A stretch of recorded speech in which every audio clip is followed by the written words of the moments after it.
오늘 전 여러분과 함께 이사야 38장 13절로 16절의 말씀을 가지고 내 눈이 쇠하도록 앙망하나이다, 이 같은 제목으로 말씀의 은혜를 나누기 원합니다.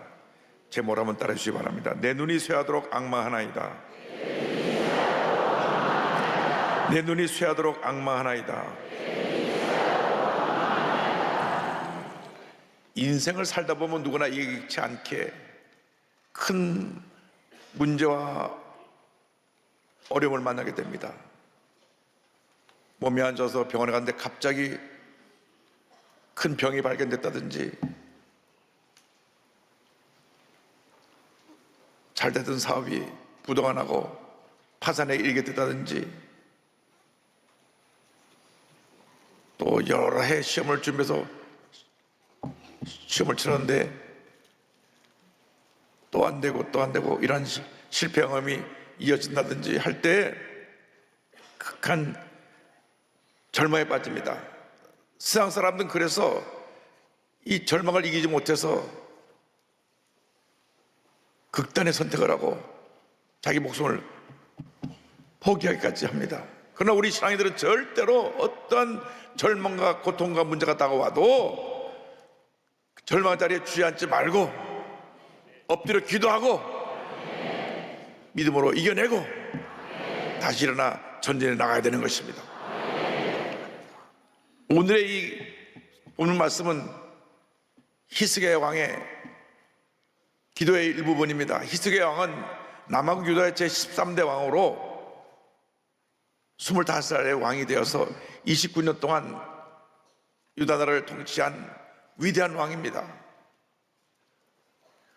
무엇보다도 처음부터까지 하나님을 잘 섬긴 그러한 하나님의 사람이었습니다. 이사야 선자가 이 히스기야 왕 때 그 선자 사역을 감당했습니다. 그런 무엇보다도 하나님께 엎드려 기도하는 왕이었습니다. 한 번은 아수르 대군 18만 5천 명이 와서 성을 둘러쌌습니다. 그들과 싸울 힘이 없었습니다.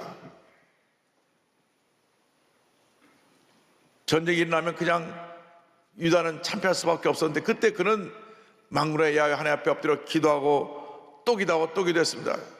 그때 하나님께서 그 밤에 천사를 보내서 18만 5천 명이 몰살당하게 만드셨습니다. 이사야 37장 36절을 설명합니다. 야훼의 사자가 나가서 아수르 진중에서 18만 5천인을 쳤으므로 아침에 일찍 일어나 본즉 시체뿐이라. 이렇게 하나님 앞에 기도할 때 놀라운 역사가 나타나게 되는 것입니다. 하나님은 전지전능하신 하나님이십니다.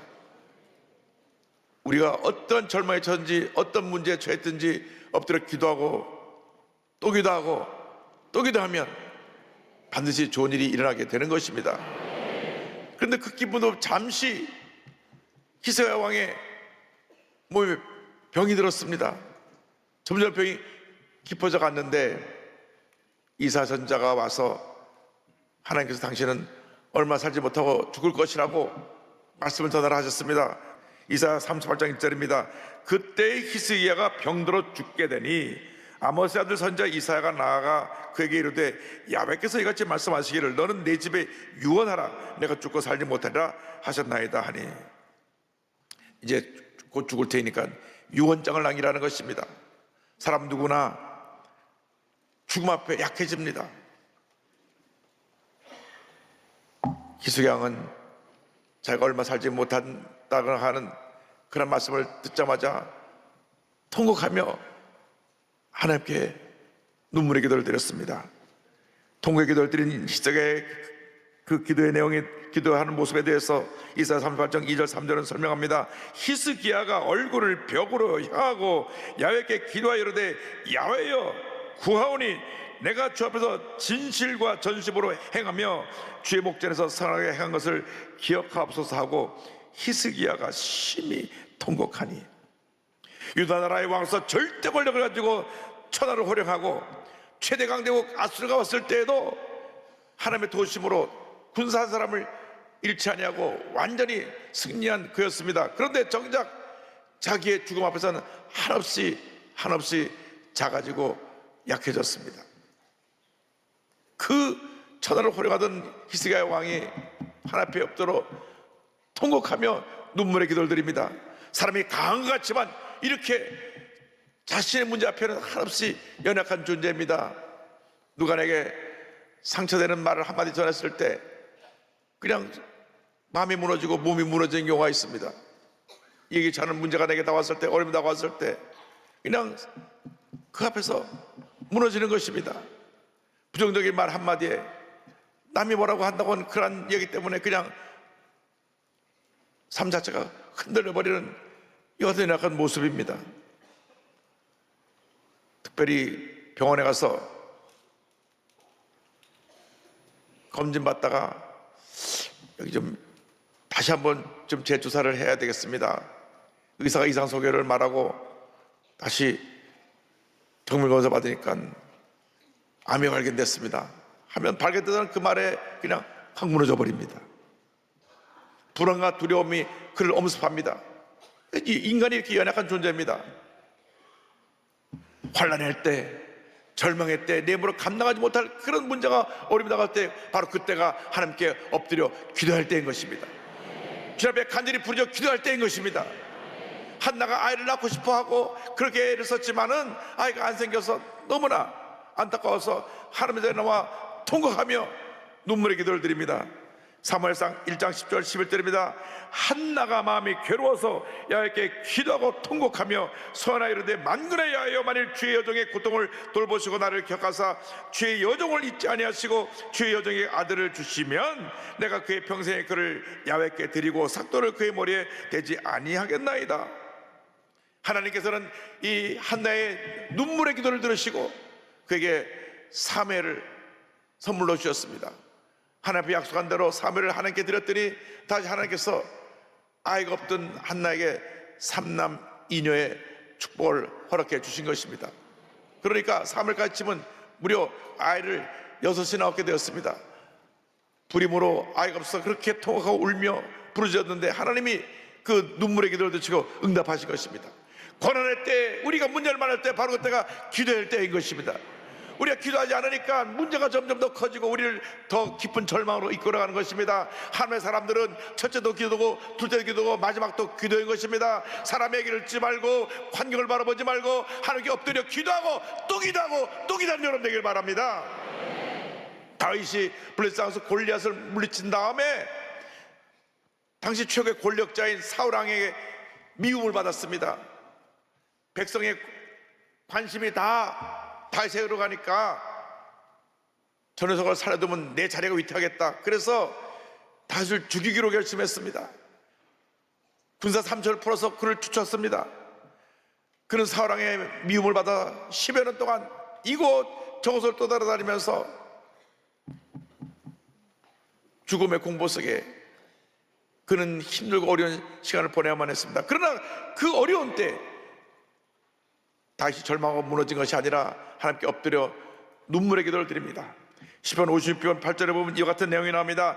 나의 유리함을 주께서 계수하셨사오니 나의 눈물을 주의 병에 담으소서. 이것이 주의 책에 기록되지 아니하였나이까.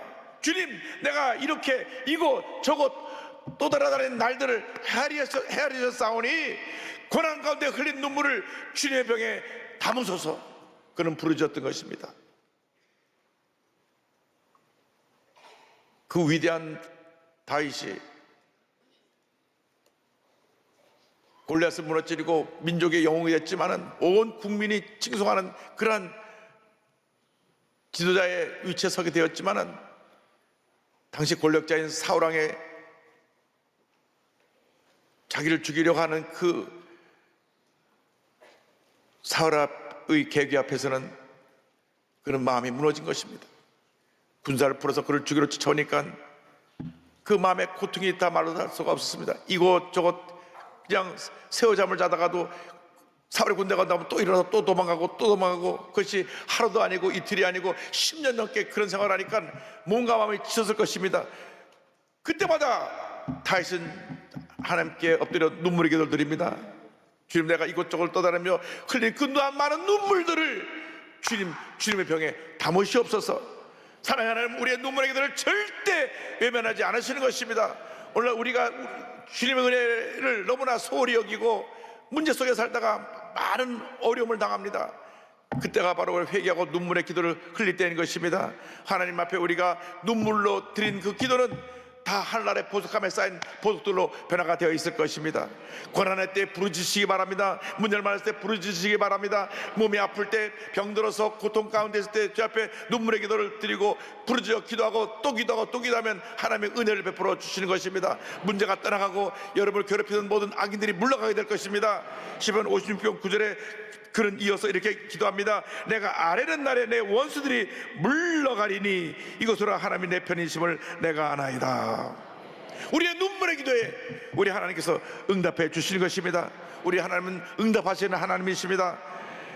히스기야의 기도를 들으시고 하나님께서 응답하셨습니다. 열왕기하 20장 4절로 6절입니다. 이사야가 성읍 가운데까지도 이르기 전에 야훼 말씀이 그에게 임하여 이르시되 너는 돌아가서 내 백성의 주권자 히스기야에게 이르기를 왕의 주상 다윗의 하나님 야훼의 말씀이 내가 내 기도를 들었고 내 눈물을 보았노라. 내가 너를 낫게 하리니 내가 3일 만에 여호와의 성전에 올라가겠고 내가 내 날에 15년을 더할 것이며. 지금 이사야가 이제 왕이 곧 죽겠다고 말하고 이제 내려가는데 얼마나 주 앞에 눈물로 가지게 됐든지 다시 돌아가서 얘기해라. 내가 내 기도를 들었고 내 눈물을 보았노라. 내가 내 기도를 들었고 내 눈물을 보았노라. 우리가 절망 가운데 주 앞에 엎드려 기도하고 눈물 뿌려 주 앞에 통곡하며 매달릴 때 주님 말씀하십니다. 내가 내 기도를 들었고 내 눈물을 보았노라. 내가 내 기도를 들었고 내 눈물을 보았노라. 할렐루야. 그의 눈물을 보시고 불쌍히 여기셔서 15년이라는 세월을 더 연장시켜 주셔서 그가 죽음 직전에 살아나 유다왕을 잘 다스릴 수 있도록 은혜를 베풀어 주신 것입니다. 우리가 믿고 섬기는 하나님은 참으로 좋으신 하나님이십니다. 우리의 눈물의 기도를 외면하지 않으십니다. 우리가 부르짖어 기도하고 또 기도하고 또 기도하면 하나님이 반드시 우리에게 우리가 알지 못하는 크고 은밀한 일로 보여주시고 응답해 주시는 것입니다. 예레미야 33장 3절을 말씀합니다. 너는 내게 부르짖으라. 내가 내게 응답하였고 내가 알지 못하는 크고 은밀한 일을 내게 보이리라. 우리의 간절한 기도에 주님 응답하십니다. 염려할 시간에, 걱정할 시간에, 불안에 떨며 괴로워할 시간에 하나님 앞에 엎드려 기도하시기 바랍니다. 사도 바울이 빌립보 교회에 편지를 보냅니다. 빌립보 4장 6절에 아무것도 염려하지 말고 다만 모든 일에 기도와 간구로 너희 구할 것을 감사함으로 하나님께 아뢰라. 그리하면 모든 지각에 뛰어난 하나님의 평강이 그리스도 예수 안에서 너희 마음과 생각을 지키시라 말씀하셨습니다. 간절히 기도하고 주님께 맡기면 주님께서 우리의 삶의 모든 문제를 해결해 주시고 우리의 삶을 주관해 주실 것입니다. 우리 삶을 주관하시는 하나님에 대하여 그는 이렇게 기도합니다. 이사야 38장 15절 16절입니다. 주께서 내게 말씀하시고 또 친히 이루셨사오니 내가 무슨 말씀을 하오리까. 내 영혼의 고통으로 말미암아 내가 종신토록 방황하리다. 주여 사람이 사는 것이 이 있고 내 심령의 생명도 온전히 거기 있사오니 원하건대 나를 취하시며 나를 살려 주옵소서. 하나님께서 우리 일생을 주관하시는 것입니다. 하나님께서 우리에게 말씀을 통하여 말씀하여 주시고 우리 삶 가운데 놀라운 일을 베풀어 주시는 것입니다. 하나님 때때로 우리를 낮추기도 하시고 또 우리를 굶주리기도 하셔서 주 앞에 깨어지고 낮아져 주님만 섬기게 하시고 광야길 갈 때 때때로 은혜의 만날 내려줘서 우리 삶 속에 모든 어려움을 이기고 나갈 수 있는 샘을 공급해 주시는 것입니다. 신명기 8장 3절은 이와 같이 말씀합니다. 너를 낮추시며 너를 줄이게 하시며 또 너도 알지 못하며 내 조상들도 알지 못하던 만나를 내게 먹으신 것은 사람이 떡으로만 사는 것이 아니요 야훼의 입에서 나오는 모든 말씀으로 사는 줄을 내가 알게 하려 하심이니라. 전적으로 하나님 말씀 중심의 삶을 살아가는 여러분 모두가 되기를 바랍니다. 예수 믿고 우리가 들어야 될 음성은 하나님의 음성인 것입니다. 우리는 이 성경 말씀을 통하여 날마다 주님의 음성을 들어야 되는 것입니다. 아침에 일어나서 성경을 읽으면서 주님 내게 말씀하여 주옵소서. 그 말씀을 내가 아멘으로 받겠나이다. 말씀을 읽으면서 아멘으로 받을 때 말씀이 내게 기적으로 은혜로 축복으로 다가오게 되는 것입니다. 우리가 계획을 세울지라도 우리의 발걸음으로 인도하시는 분은 우리 하나님 한 분뿐이신 것을 잊지 않게 되기를 바랍니다. 잠언서 16장 9절은 말씀합니다. 사람이 마음으로 자기의 길을 계획할지라도 그의 걸음을 인도하시는 이는 야훼시니라. 매 순간 주님의 말씀을 읽고 묵상하고 말씀 인도를 따라 살아가는 여러분 모두가 되기를 바랍니다. 여러분, 이제 우리 남은 인생 살아가는 동안에 결심을 해야 됩니다. 주님, 내가 말씀을 붙잡고 살겠습니다. 내가 기도하며 살겠습니다. 지금까지 내가 말씀 붙잡지 않냐고 내가 사람을 붙들었습니다. 내 명예 권세를 붙들었습니다. 내 가진 경험을 붙들었습니다. 용서하여 주옵소서.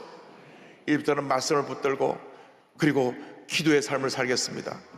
기도를 하는 것을 해야 되는 것을 알면서도 기도에 힘쓰지 못한 죄들을 용서하여 주시고 우리 삶이 말씀의 삶, 기도의 삶이 되게 하여 주시옵소서. 기도하고 또 기도하고 또 기도하면 하나님의 큰 은혜가 우리 모두에게 임하게 되는 것입니다.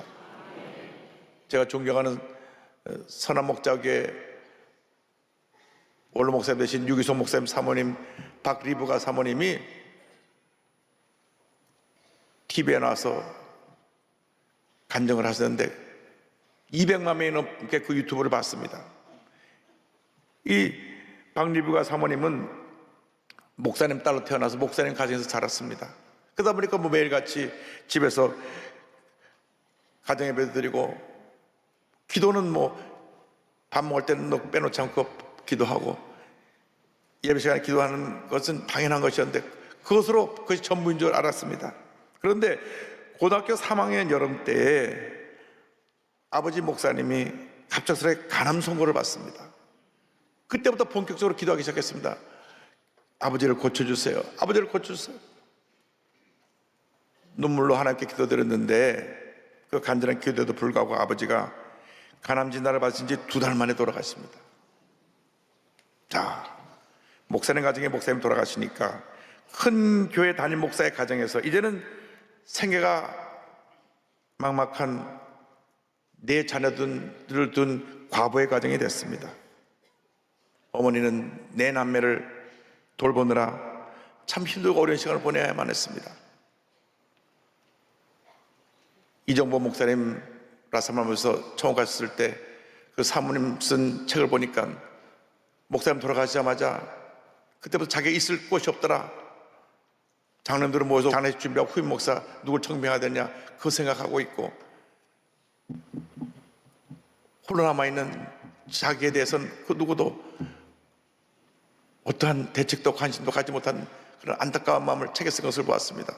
더 이상 그 목사 사택이 자기 집도 아니고 더 이상 그 교회가 이제 새 목사님이 오면 자기 있을 자리가 없다는 걸 알게 됐을 때 그때 딸들이 와서 함께 눈물로 기도하며 감사 찬양을 불렀던 그런 기록이 나옵니다. 아마 그랬을 것입니다.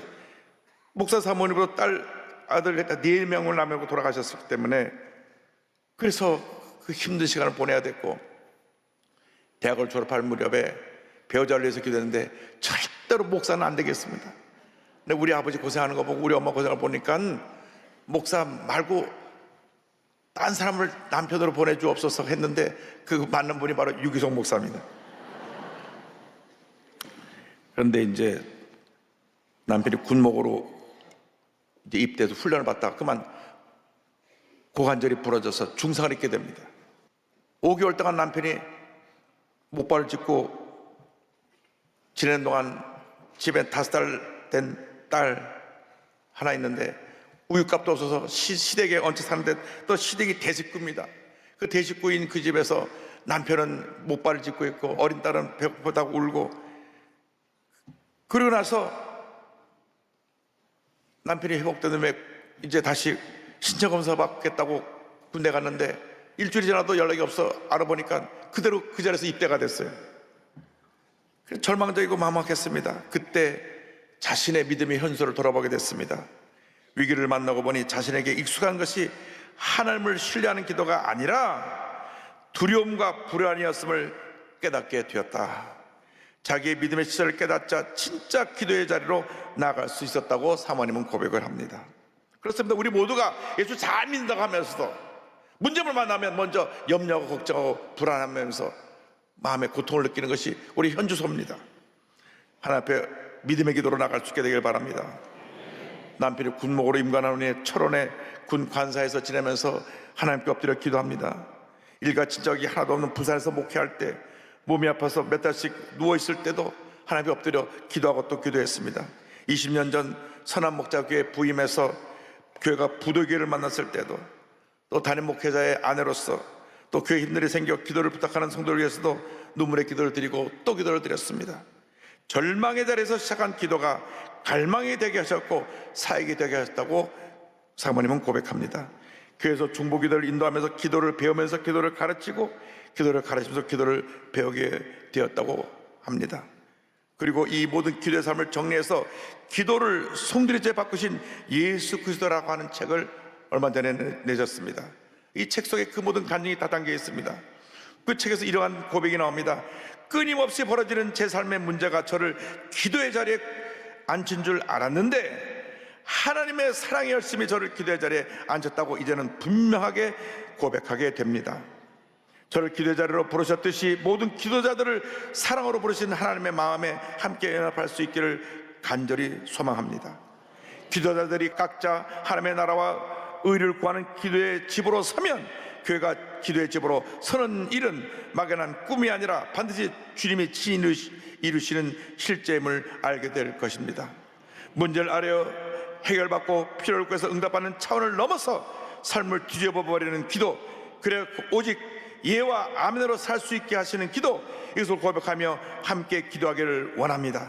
그래서 교회마다 하나님의 나라의 의를 구하며 전세계 열방에 주께 돌아오도록 선교 완성을 위해 나가는 기도의 집으로 서는 역사 있기를 소망합니다. 할렐루야! 여러분 모두 기도의 사람들이 되기 바랍니다. 여러분의 가정이 기도의 집이 되길 바랍니다. 여러분 구역이 기도의 집이 되길 바랍니다. 우리 교회가 기도의 집이 되길 바랍니다. 기도할 때 기적이 일어나는 것입니다. 문제 해결되는 것입니다. 한 해가 은혜가 넘쳐나게 되는 것입니다. 지금까지 기도에 우리가 최선을 다하지 못했다면 오늘 회개하고 주님, 나의 남은 여생 기도에 힘써서 하나님께 영광 돌리며 모든 어려움 이겨내고 승리하는 삶을 살게 하여 주옵소서. 위대한 기도자들로 변화되는 축복 있기를 주님의 이름으로 축원하고 또 축원하고 또 축원합니다.